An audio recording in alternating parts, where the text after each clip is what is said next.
Hello అండి, అందరికీ నమస్కారం. మెంతుల పాయసం. రాత్రి హాఫ్ టీ గ్లాస్ మెంతులు, హాఫ్ టీ గ్లాస్ బియ్యం వేసి నానబెట్టుకోవాలి. పొద్దున్నే తగినన్ని నీళ్లు పోసి మెత్తగా ఉడకబెట్టాలి.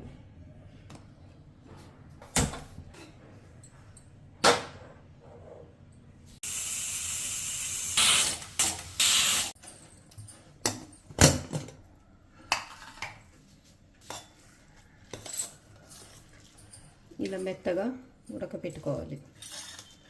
ఉడికిన దాంట్లో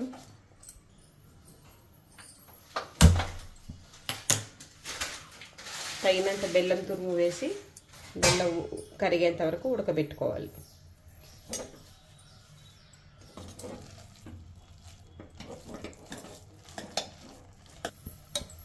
ఇలా బెల్లం అంతా కరిగే వరకు మెత్తగా ఉడకబెట్టుకోవాలి.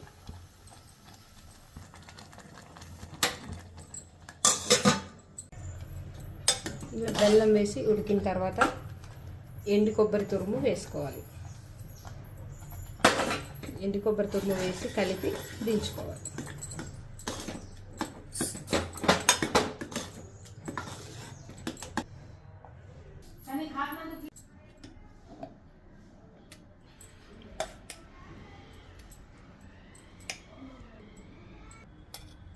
వేడి వేడి మెంతుల పాయసంలో నెయ్యి వేసుకొని తినాలి. చలికాలంలో తింటే నడుము నొప్పి తగ్గుతుంది.